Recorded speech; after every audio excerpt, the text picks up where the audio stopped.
مرحبا. اليوم رح نحكي عن موضوع كتير حلو. مثل العادة أنا رح أحكي بطريقة كتير سهلة، بس ما رح أحكي كتير عمهلة، يعني ما رح أحكي كتير على البطيء، وكمان ما رح أحكي كتير بسرعة كرمال أنتو تقدروا تسمعوا وتفهموا وتتعلموا كلمات جديدة. أنا مها، وهيدي التشانل لكل الأشخاص يلي عم يتعلموا عربي وبيحبوا يسمعوا شي بالعربي باللهجة اللبنانية. ولأنه أنتوا بتحبوا تتعلموا عربي، أكيد كمان بتحبوا تعرفوا عن اللبنانية كيف عايشين، أو عن ثقافة اللبنانية، لأنه هذا الموضوع اليوم هو يعني له علاقة بكل شخص لبناني. وهو صار بلبنان من 6 سنين، بسنة 2019 صار عنا هون بلبنان مشكلة كتير كبيرة مع المصاري، يعني مع الليرة اللبنانية، يعني مع العملة اللبنانية. فأنا اليوم رح خبركن عن هيدا الموضوع، شو صار، كيف صار هيك، وليش صار هيك، وليش الليرة اللبنانية خسرت قيمتها. يعني ليش الليرة اللبنانية نزلت قيمتها كتير كتير مقابل الدولار، وكيف هيدا الشي نحنا عايشين معه بلبنان.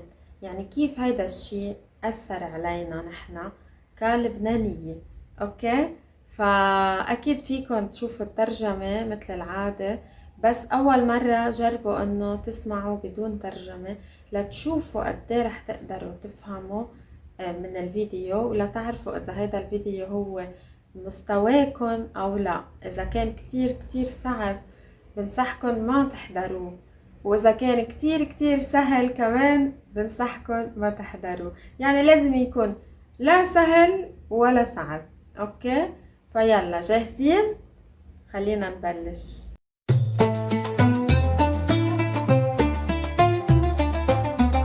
من 6 سنين تقريبا، يعني بسنة 2019، بآخر سنة 2019، يعني بشهر 10، صار بلبنان أو بلش يصير بلبنان مشكلة كبيرة، مشكلة اقتصادية. يعني مشكلة إلها علاقة بالاقتصاد وإلها علاقة بالعملة اللبنانية، بالليرة اللبنانية. شو صار؟ بلشت الليرة اللبنانية تنزل قيمتها مقابل الدولار. يعني قبل ما تصير هيدي الأزمة، قبل ما تبلش هيدي الأزمة الاقتصادية، كانت الليرة اللبنانية، يعني الدولار الواحد كان 1500 ليرة لبنانية تقريبا. دولار 1500 ليرة، 1500. اوكي، ف بشهر 10 بسنة 2019 بلشت الليرة شوي شوي تطلع مقابل الدولار. يعني بطلت 1500، بلشت شوي شوي تطلع، صارت 1600 مقابل دولار، بعدين 1700، 1800، شوي شوي. يعني عم تنزل قيمة الليرة مقابل الدولار. هلا قبل ما خبركن اكتر عن هيدي الازمة، عن هيدي المشكلة، رح خبركن شوي باختصار نحن اللبنانية كيف كنا عايشين قبل الازمة.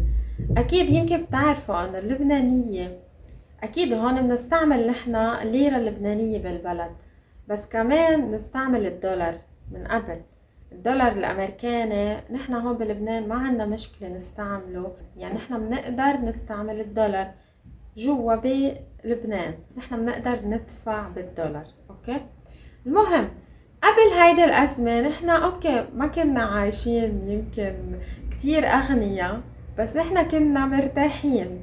ليش؟ لأنه نحن كنا نقدر تقريبا نسافر كل سنة. هلا ما بعرف اذا انتو بالنسبة لإلكن هيدا الشي طبيعي، بس انه عادة السفر غالي. يعني نحن بنقول السفر بيكلف مصاري، مش رخيص. واذا انا بدي سافر، او انا وجوزي، او انا وعائلتي، او انا واصحابي، رح ادفع مصاري، يعني رح ادفع مبلغ مش كتير قليل. بس قبل هيدا الأزمة نحن كنا نقدر نصمت شوية مصاري كل سنة، وكنا نقدر نسافر يعني على القليلة على بلد قريب مثل تركيا أو مثل مصر.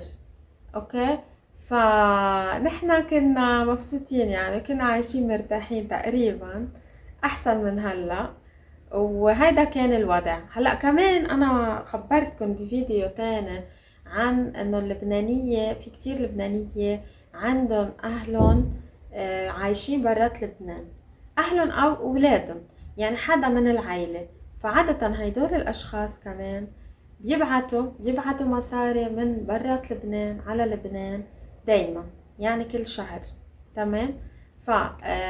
هذا كان الوضع. وعشان هيك كمان في كتير ناس، او مش في كتير ناس، كل الناس تقريبا كان عندهم مصاري بالبنك. يعني نحنا كنا نحط مصاري بالحساب، نصمد مصاري بالبنك، نصمد مصاري، يعني المصاري يلي بيبقوا معنا بنحطهم بالبنك. اوكي، حتى لما نحنا بدنا ناخد المعاش، يعني لما بدنا نقبض المعاش كمان بنقبض المعاش من البنك. هيدا كان الوضع قبل الأزمة. لما بلشت الأزمة بسنة 2019 كان في كتير مشاكل بلبنان، مشاكل سياسية كتير، مشاكل اقتصادية، مشاكل صحية، كل أنواع المشاكل كانت موجودة عنا بلبنان، وللأسف بعدها موجودة لليوم. بسبب هيدول المشاكل بلشت تنزل العملة. ليش؟ لأنه بلبنان الدولة اللبنانية ضعيفة. يعني الحكومة اللبنانية، أوكي، الحكومة يلي لازم تشتغل للبلد، يعني تشتغل لتحسن البلد ولا تحل المشاكل. هيدي الحكومة ما كانت عم تعمل شي، أو ما كانت عم تعمل شغلة. ومش بس هيك، يعني كانت عم تعمل اشياء مش منيحة. اوكي، كان في عنا كتير فساد بالدولة، وبعد في فساد لليوم. فهيدا الفساد يعني هو السبب الأساسي لهيدا الأزمة. شو صار؟ اللي صار انه لما بلشت تتغير العملة، أكيد كل الناس شو عملت؟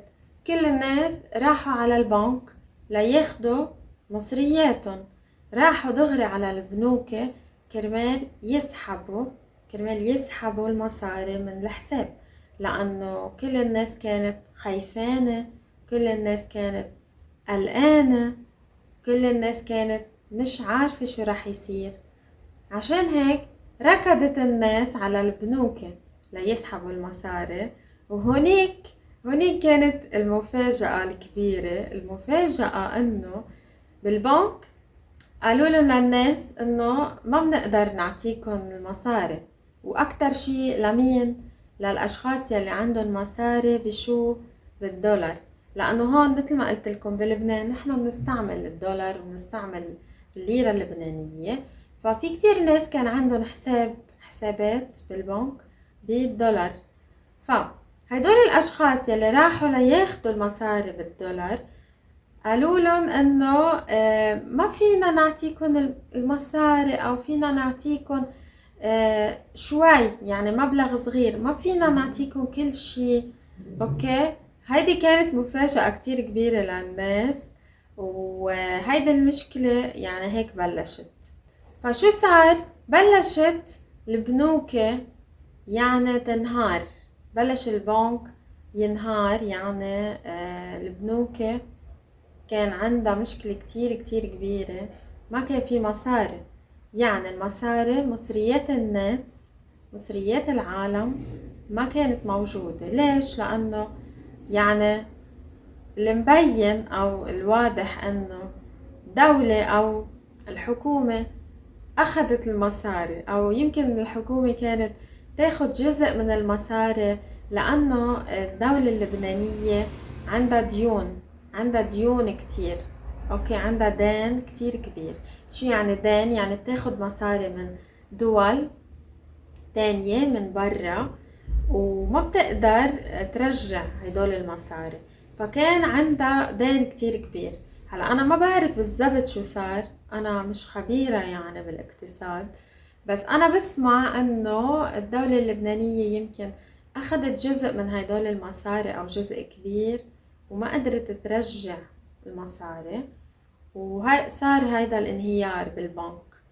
فاللي صار انه للأسف يعني كل الناس خسرت جزء كتير كتير كبير من مصرياتها، يعني اذا مش كل شي، لانه كمان الناس يلي عندهم مصاري بالبنك بالليرة اللبنانية، كمان الليرة اللبنانية خسرت قيمتها بشكل كتير كتير سريع. يعني تتذكروا قلتلكن الدولار كان 1500 ليرة، بلشت شوي شوي الليرة تنزل خلال فترة قصيرة، يعني خلال 3 سنين، يعني من 2020 لل 2023 صارت الدولار الواحد صار 90,000 ليرة. 90,000 ليرة. وأكيد قبل ما يوصل يعني لهيدا الرقم طلع أكتر، يعني كان وصل ل150,000 ليرة أو أكتر شوي، ما بتذكر. بعدين نزل شوي وآخر شي استقر الدولار، يعني استقر صار ثابت على تقريبا 90,000 ليرة. اليوم نحن اليوم إذا بدنا نشوف قديه يعني الليرة اللبنانية، دولار واحد هو 90,000 ليرة لبنانية. أوكي، يعني نحن عنا هون هيدي الورقة، هيدي 100,000 ليرة.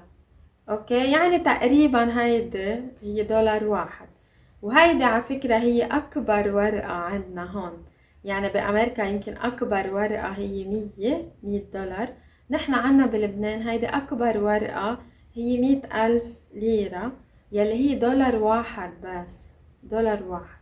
يعني إذا أنا بدي اخد 100 دولار باللبناني، بدي اخد 100 ورقة من هيدول.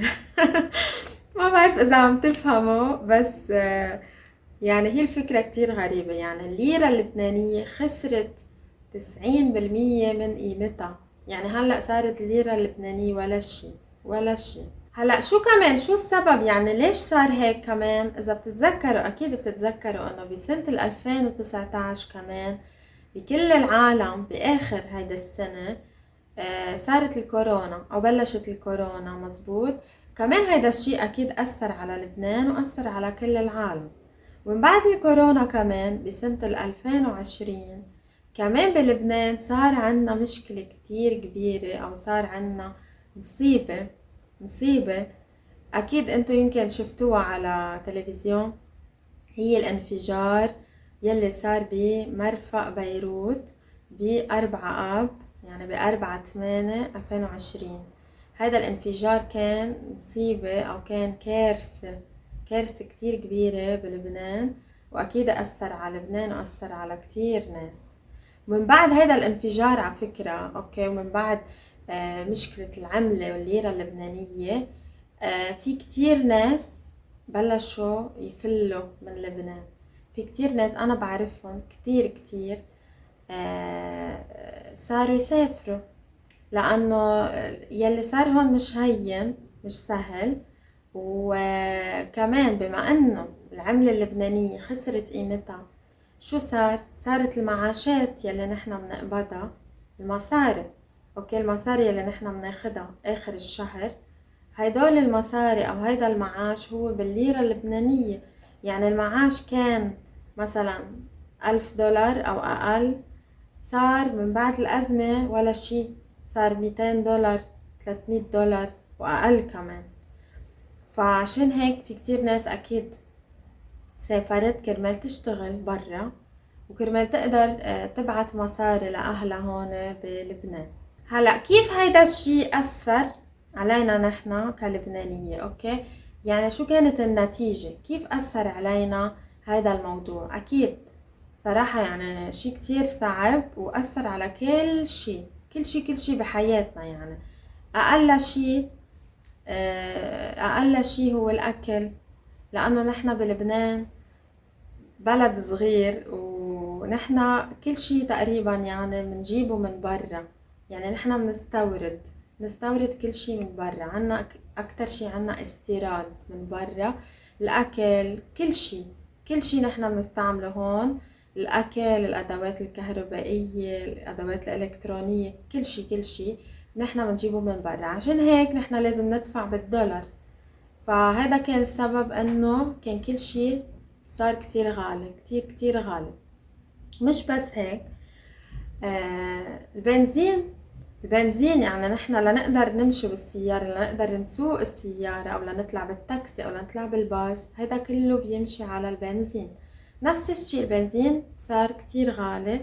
وكمان عشان هيك غليت المواصلات يعني التاكسي والباص وهدول الاشياء.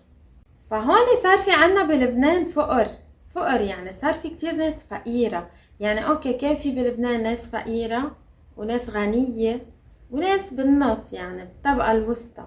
بس لما صار هيدا الشي، الناس يلي كانت بالنص بالطبقة الوسطى بطلت قادرة يعني تعيش بطريقة طبيعية. فصارت هيدول الناس صاروا مع الفقراء يعني. ومش بس هيك، صار في كتير فرق بين الأغنياء وبين الفقراء. صار في كتير فقر، في كتير ناس خسرت شغلها، في كتير ناس بطلت تشتغل. وشو كمان، ولأنه بطل في مصاري بالدولة، بطل في عنا شو فيول، أو بطلت الدولة قادرة أنه تشتري فيول لتقدر تأمن كهرباء. يعني نحنا بطل في عنا كهرباء بالبلد. اوكي، هذه كانت مشكلة كتير كبيرة. يعني تخيلوا ما في كهرباء، وصار عنا يعني صارت تنقطع الكهرباء كتير. يعني كان صار عنا يمكن بالنهار 7 ساعات كهرباء، وباقي الوقت ما في كهرباء ابدا. اوكي، هذه كانت مشكلة كبيرة مش بس علينا نحنا يعني بالبيوت، على المستشفيات. فهيدي الأزمة كتير أثرت على على المستشفيات وعلى يعني القطاع الصحي. اوكي، ف ومش بس هيك، كمان الأدوية. كمان نحنا الأدوية، الدواء، نحنا من وين نشتري الدواء؟ من برا لبنان. كمان بطل في هون أدوية، وصارت الأدوية كتير غالية لأنه صار في ناس تبيع الأدوية بالسوق السوداء، لأنه بيعرفوا أنه هذا الدواء مش موجود هون. صاروا يبيعوا الأدوية بأسعار كتير غالية وأسعار كتير عالية. وهذه كانت عن جد مشكلة كتير كبيرة. بما أنه بطل في هون عنا بنزين، شو صار؟ يعني صار في عنا مشكلة كتير كبيرة، نحنا ما في بنزين. يعني تخيلوا أي شخص بده يروح من بيته على الشغل، دكتور إذا بده يروح من بيته على شغله على المستشفى، إذا بده يروح يشوف المرضى، ما بيقدر، ما في بنزين. ليش ما في؟ لأنه كل الناس بدها تروح تعبي بنزين، يعني بدها تحط بنزين بالسيارة. أوكي، فكان في كتير عجقة على محطات البنزين. يعني كان في طابور كتير طويل، يعني لدرجة انه يلي بيوقف بالطابور يمكن يوقف من الصبح، من الساعة 5 الصبح او 6 الصبح كانوا الناس يروحوا ينطروا لبالليل، ويمكن لما يوصل على المحطة يكون خلص البنزين، بيقولوله بطل في بنزين، معاش في بنزين، روح على البيت وارجع بكرة الصبح. فيعني كان شي مش طبيعي عم بيصير هون. وهيدا الشي كان كتير صعب، لانه انا بهيداك الوقت كنت بعدني بشتغل بصيدا، وكان بدي بنزين لأعبي السيارة لأقدر روح على الشغل. فكانت كل يوم عايشة بستريس انه كيف بدي اعبي بنزين وانا ما في يعني كلنا يعني ما فينا نوقف 6-7 ساعات بالطابور ننطر ليجي دورنا لنعبي بنزين، ويمكن لما يجي دورنا يكون خلص البنزين. فيعني كارثة. فبهيداك الوقت كان الدولار عم يتغير من يوم ليوم، يعني كل يوم كان الدولار عم يطلع، او الليرة اللبنانية عم تنزل كل يوم. وضلينا بهيدي المرحلة 3 سنين تقريبا.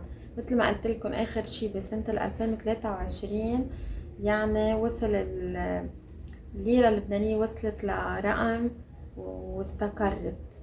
يعني استقرت على هيدا الرقم 90,000 ليرة، يعني صارت ثابتة. اوكي.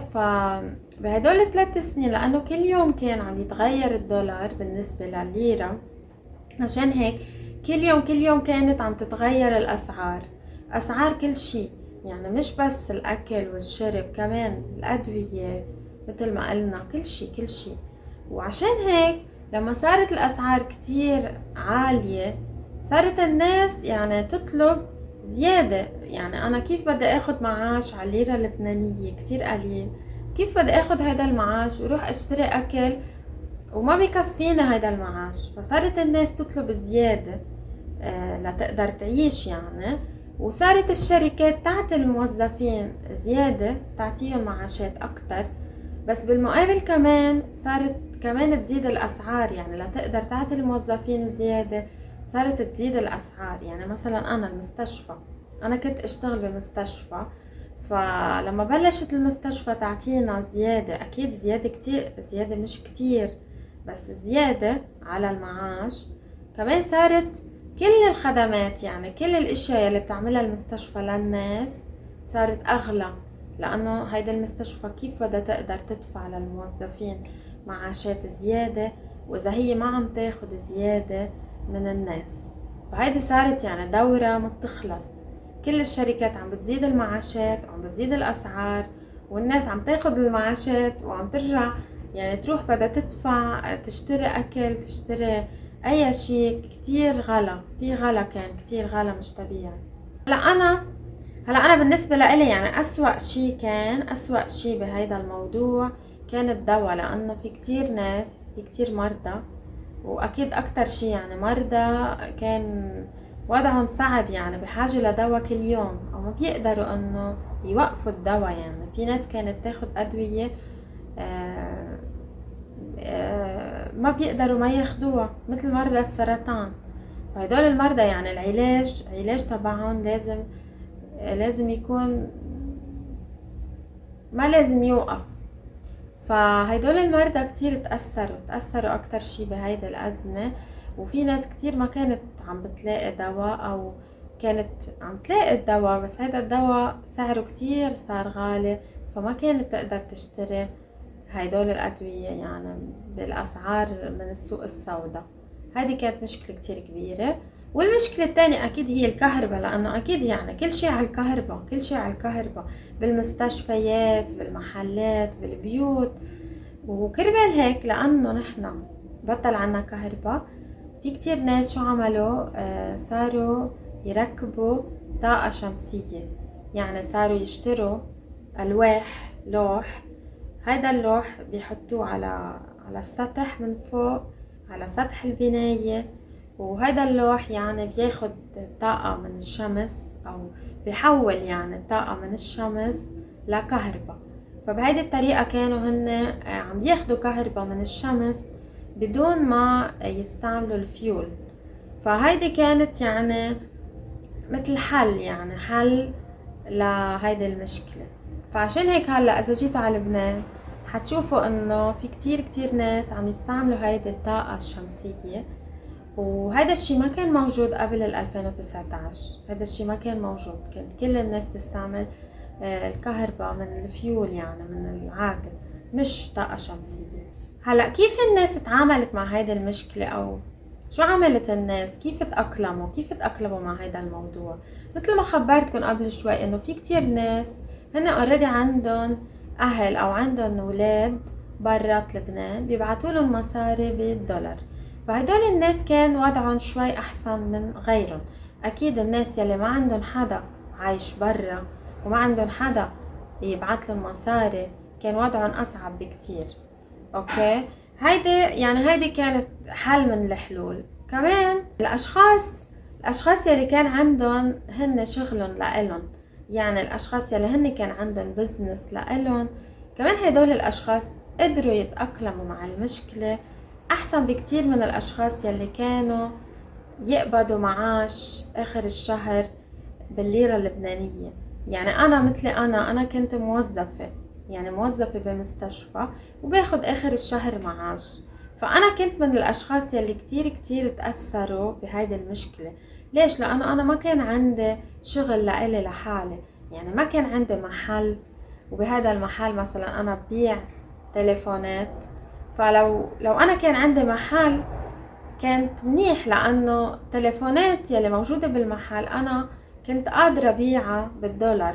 عرفتوا؟ يعني اشخاص يلي هن كان عندهم بزنس كانوا قادرين يتأقلموا اكتر، لانه كان عندهم بضاعة، يعني عندهم اغراض، عندهم محلات، مش انه بينطروا اخر الشهر لياخدوا هيدا المعاش وما عندهم يعني مصدر دخل تاني، يعني ما عندهم طريقة تانية ليجيبوا منها مصاري غير هيدا المعاش. بينما الشخص يلي عنده محل هو بيقدر يبيع كل يوم هيدول الأغراض حسب الدولار أو بالدولار حتى. فعشان هيك يعني في ناس تأثرت أكتر من ناس، بس أكيد كل اللبنانية خسروا كتير مصاري. وأكتر شي يعني الناس يلي عندهم مصاري بالبنك، يلي كان عندهم مصاري بالبنك، يلي كانوا حاطين مصرياتهم بالليرة اللبنانية، هدول هن أكتر ناس خسروا. ايه، فعن جد شي كتير صعب. يعني تخيلوا شخص عم يشتغل كل حياته وصمد مصاري، كل حياته عم بيصمد، كل حياته عم بيحط مصاري بالبنك، ويوصل لوقت يعني بعمر 60 سنة ويصير هيدا الشي ويقولوا له خلص ماش في مصاري وراحت المصاري. يعني هلأ المشكلة بعدها لهلأ ما انحلت، يعني هالمشكلة بعدها لهلأ موجودة. ولأنه نحنا يعني كلبنانية معودين دايما على المشاكل، عشان هيك بيقولوا انه اللبنانية نحنا شعب صامد، شعب صامد. يعني نحنا دايما صامدين، يعني لو شو ما صار معنا نحنا نوقع نرجع منقوم، نوقف على اجرينا منكفي. يعني نحنا نتأقلم مع كل شي بيصير. هلا ما بعرف اذا هيدي الشغلة منيحة عن جد، لانه هون يعني نحنا متأقلمين مع اشياء كتير غلط، متأقلمين مع اشياء كتير صعبة، متأقلمين مع اشياء كتير بشعة. ويمكن نحنا ما لازم نتأقلم، يعني لازم نقول انه لا، هذا الشي ما لازم يصير، لازم نعمل شي، مش نتأقلم ونقول اوكي خلص ما فينا نعمل شي. فما بعرف، بس الغريب بالموضوع انه هيدا المشكلة، مشكلة العملة، يعني هي اسمها تضخم العملة أو انهيار العملة.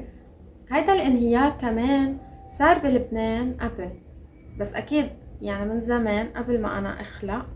صار بسنة 1975 بهيدا التاريخ، يعني بهيدي السنة صار بلبنان حرب أهلية. من بعد هيدا الحرب صار نفس الشي، كانت العملة اللبنانية كتير منيحة، كانت الليرة اللبنانية كتير قوية. ونفس الشي صار من بعد هيدا الحرب، خسرت الليرة قيمتها. كانت بوقتها الليرة الدولار الواحد كان 3 ليرات، كان الدولار الواحد 3 ليرات بس 3. ومن بعد الحرب صار 1500 ليرة. يعني تخيلوا كمان كتير في فرق. فأنا يعني يلي بستغرب منه، يعني الشي الغريب بالنسبة لإلي انه بما انه هيدا الشي صار من قبل، انه كيف الناس يلي من عمر بيي، يعني الكبار اكيد، يعني يلي هن كانوا عايشين بفترة الحرب وصار معهم هيدا الشي بالعملة، تضخم العملة، فكيف هدول الناس صار معهم هيدا الموضوع قبل ورجعوا مرة تانية حطوا مصاري باللبناني بالحساب، يعني كمان او رجعوا صمدوا مصاري بالعملة اللبنانية. يعني ما بعرف، انا بحس انه اذا صار مثلا هلا انا صار هيدا الشي بلبنان، هلا مستحيل انا مثلا بعد 10 أو 20 سنة انه صمد مصاري بالعملة اللبنانية، لانه انا بعرف هلا انه هيدا الشي صار هلا يمكن يرجع يصير مرة تانية. يعني العملة اللبنانية مش ثابتة او مش مستقرة ومش قوية. ليش؟ لانه هيدا الشي دايما يعني مرتبط بالبلد، مرتبط بالدولة. طالما هون في مشاكل، طالما العملة رح تضل مش ثابتة، فانا مستحيل صمد مصاري يعني بعد بالعملة بالليرة اللبنانية. وكيف هدول الناس يلي هن من عمر بيي كان بوقتها خسروا كتير مصاري نفس الشي، وهلأ رجعوا عملوا نفس الشي، يعني او عملوا نفس الغلط وحطوا مصاري بالليرة اللبنانية. هلأ ما بعرف، في ناس رح تقول انه نحنا لازم يكون عنا ثقة بالعملة، لانه كمان اذا ما بنعمل هيك يعني لازم نستعمل العملة اللبنانية ولازم نفتح حساب العملة اللبنانية. ايه بس كمان يعني الناس هلأ بحس ما رح يكون عندها بعدين ثقة لا بالعملة اللبنانية ولا بالدولة اللبنانية ولا بالبنك ولا بالبنوك اللبنانية.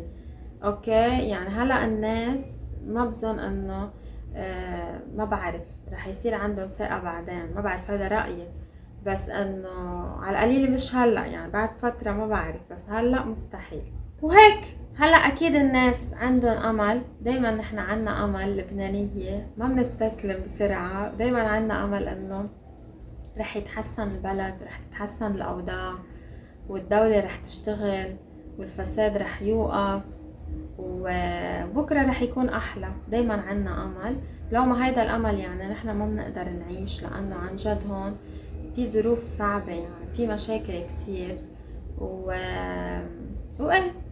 فانا حبيت اخبركم عن هذا الموضوع كمان لانه في عندي تلميذ طلب مني انه اعمل فيديو عن هذا الموضوع ونيكولا، وعشان هيك كمان انا كنت بدي فرجيكم قد ايه نحنا يعني صار معنا مشاكل باخر 6 سنين، باخر 6 سنين. اوكي فاذا عندكم اي اسئله خبروني، وبعرف انه كان يمكن صعب شوي لانه كان في كلمات صعبه، بس لازم تتعلموا لازم تتعلموا كلمات جديد. اوكي وهذا كان كل شيء. بدي اقول ميرسي لكل الاشخاص اللي عم يدعموني على باتريون. انتو كمان اذا بتحبوا فيكم تدعموني وفيكم تاخدوا النص تبع هذا البودكاست وكل البودكاست الباقيين تبع كل الفيديوز. وايه ما تنسوا تكتبوا لي تعليقاتكم، وانا بشوفكم ان شاء الله بفيديو جديد. مع السلامه.